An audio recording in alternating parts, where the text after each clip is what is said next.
think, I mean, there is an awareness, and I mean, things like Andy Murray help. Anything that makes a kind of impact on the world, whether it's sport or whatever, and that. But you will get patronised to hell by people who actually have heard of Scotland, and you will say, "Oh, do you know any like Scottish women? Bring them over. I'll marry them for a green card."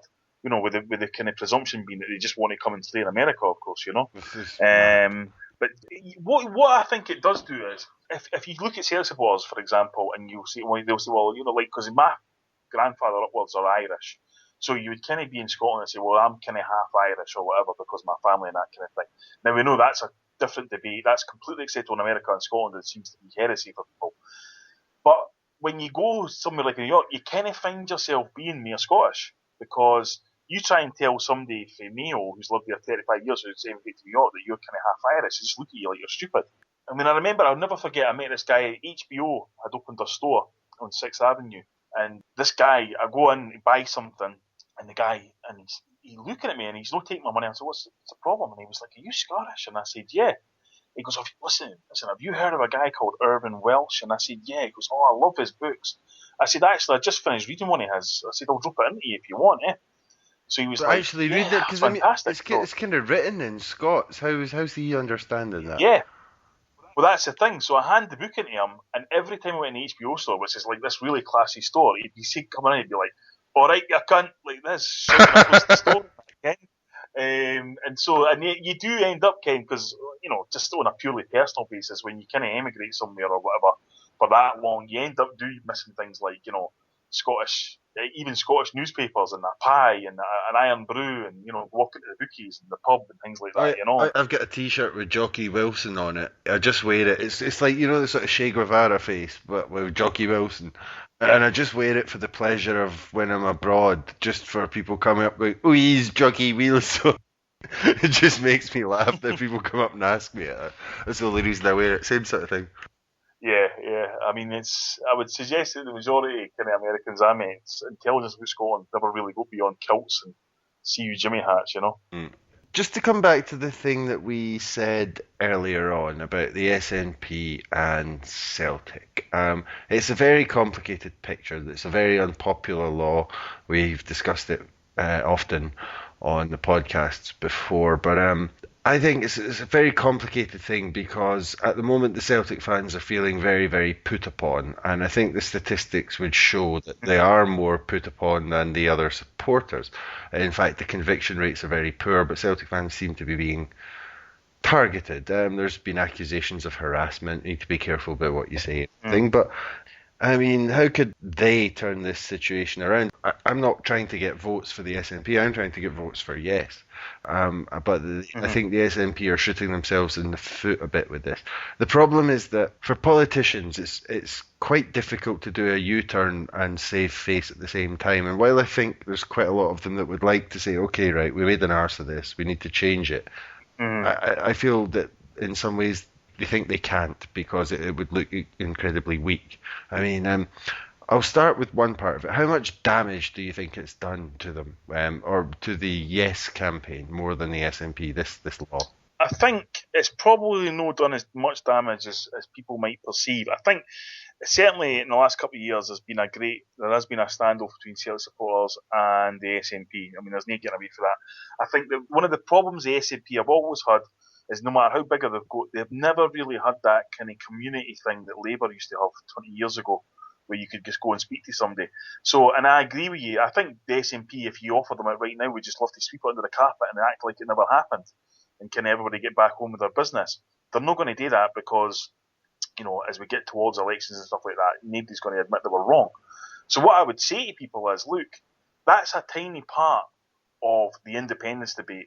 And if you actually want to I would suggest, hold accountable the real protagonist in this, which I believe to be the police, is that get an independent Scotland and make them accountable.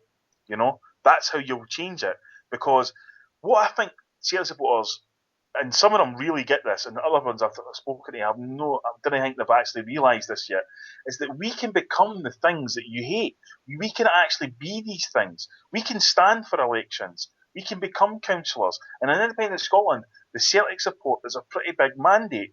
So if instead of being like, Because look, if you're harassing people at football matches all the time, then the police are harassing them, or stewards, or whoever it might be.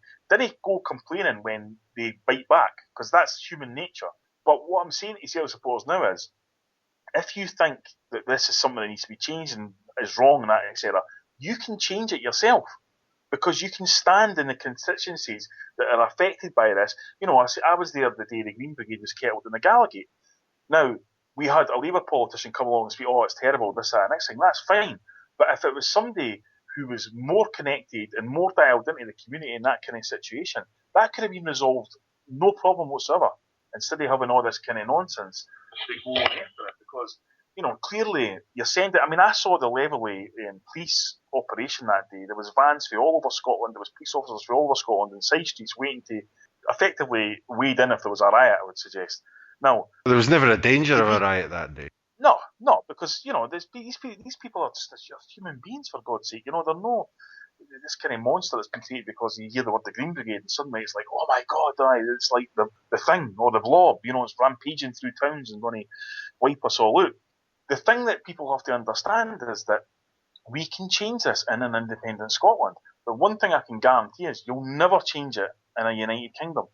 No, because you have to go all the way through London, and the lines of communication are so much longer, and to be honest, it comes back to something you said earlier. They don't know anything about Scotland and London. We're just a little bit of regional trouble to them.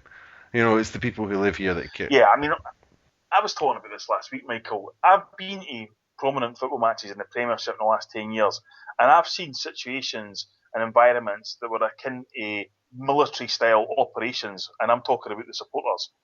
People who actually went to these football matches intent on fighting the opposition fans. And the intensity, it was incredible. And I've never experienced anything like that at a Scottish football match. Not even games with Celtic have played at Ibrox. The intensity around it was kind of like, when you went to Ibrox, you go there, high-spirited, you go in, you hopefully win, you see your roar, and then you go out and everybody goes home. And occasionally some bampots take it too far and end up causing bother. But in these games in England, I mean, I've seen, these people are coming tooled up to cause as much mayhem as possible. And yet you never read about that, because the Premiership and all its glamour and its PR can't be seen to be that. I was at a friendly, the Celtic Man City friendly a couple of years back when Mowbray was the manager. And there was bother at that game, but it was really funny as well. The Man City fans started singing "God Save the Queen" in order to wind up the Celtic fans, and everyone's thinking, okay, what are they going to respond with here? Is this going to be the Irish anthem? Is this going to be Flower of Scotland? No, it was directly to Argentina. It was hilarious.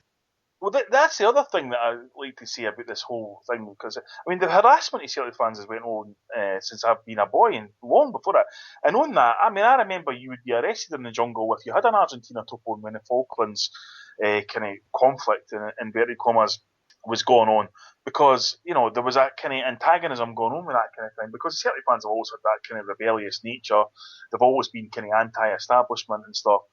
But all these situations with the Green Brigade, because I know members of the Green Brigade, and I'm biased, they're nice people, I would regard them as friends, and they're certainly not the hooligans they're portrayed as, is that most of these situations can be sorted out with a calm head and a kind of adult thought process. You just saying, right, let's sit down, get round the table, let's talk about, agendas off the table, let's show a wee bit of respect for the sides of two sides of the spectrum, and let's see what can happen. Because what we can say definitely is that there are people in Scotland who didn't want the Green Brigade at Celtic Park because of the positive things that come out of them.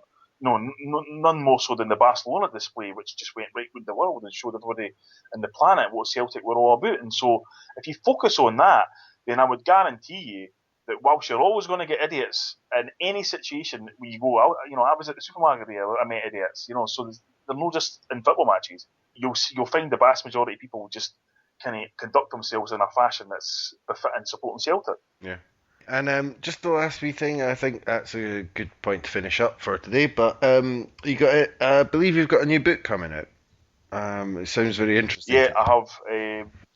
It's November the 6th. It's called The Asterix Years, The Edinburgh Establishment v Celtic, and it's a book that I've worked on for about 13 months. It was kind of going to be a book about the sort of Lord Nimrod Smith verdict and what I thought of that and kind of trying to point out why it was so, not so much the verdict, but the so-called punishment that came after that. And then I got a fantastic source who, opening gambit to me, was kind of like, you're a naive fool and I'll show you why. And then he showed me why, and I realised I was a naive fool. I always knew I was a fool, but I never knew I was a naive fool. And he was like, gave me a guided tour about what the actual Murray era was, or David Murray kind of MIH and stuff was really up to in the last 20, 25 years. And all I'll say now is that if we'd knew at the time, the course of history would have been changed. If we'd knew at the time, they would have went bust 10, 15 years ago. And if we knew at the time, then I would suggest we perhaps wouldn't have been chasing the Celtic board at Celtic Park. So I've written about all that and loads of other things that's involved in that. And kind of started to drip feed information out now. The reaction's been very good. The death threats have been quite high, which is always a good sign of selling a book. So, looking forward to it. And, really? That'll be out on the 6th of November. Really? Actually? Oh, yeah. Wow. You always get the kind of lunatic fringe. The ones that are more sinister are the ones that they say things like, I don't think you should bring that book out, and that's not a publisher, by the way. But I've had a couple of Celtic supporters say, well, you sure you know what you're doing here, and all this kind of thing. And it's like, look, I know the information in this book has to be read by Celtic supporters to actually understand, because it took me about 4 months to get my head around it myself, so I'm not expecting to read it today in one read. But as far as I'm concerned, if I didn't do it, then the demons just get to run amok again. And, somebody has to stand up and say, there's millions of people like yourself who stand up and say, no, this is what I think. And, I'm not going to be intimidated into writing a book or something like that. I'll put it out there, and hopefully it'll just address the issues that Celtic supporters have felt. And certainly in the last 25 years of the Murray era at Rangers, and hopefully what I can offer them is vindication for their thoughts, and perhaps suggest that we weren't paranoid enough. Hints at deeper issues in Scottish society as well, and I think this is why it will be. Yes. There's one of the goals, one of the kind of side goals of this, I dare say side letter, but side goals of this is to get people to stop focusing on the mainstream media as the enemy of Celtic, because they're just a bit part player, as I'll show in this book. They're just a distraction to distort the information, while the real enemies just run amok. And some of the people that are named and shamed in this book are at the highest levels of Scottish society and have been for generations. And probably people didn't even know who they are, because I certainly never knew who most of them are. But I'm showing the evidence, and I've got mind maps showing the connections. I'll show connections between Stuart Regan and David Murray and Jack Irvine and all that kind of mob. I'll show connections in the MIH structure between high-level players that nobody knew existed and stuff like that. And I'll show you graphs, and I'll show you all sorts of things to back up the information that I'm telling you. And it's the kind of, because the kind of personal note for me, Michael, was the fact that all this went on a mile and a half from where I lived most of my life in Edinburgh, and I never had a clue about it. And so this was my kind of sort of apology. Not that I'd been able to have done anything about it when I was growing up or anything like that, but this is my kind of apology for saying, I'm sorry, there's nothing I could have done about it, even as a wee laddie smashed their windows or something. But, here's what was going on, and this is the main players, and this is what really happened, and this is why you have every right to feel paranoid. Okay, and that's been great, Paul. Thanks very much for coming on. Enjoyed it, Michael. Cheers. Hopefully we'll get you on further down the line, nearer the time as well. No problem at all. Cheers. So there you have it. That was Paul Larkin. Hope you enjoyed that.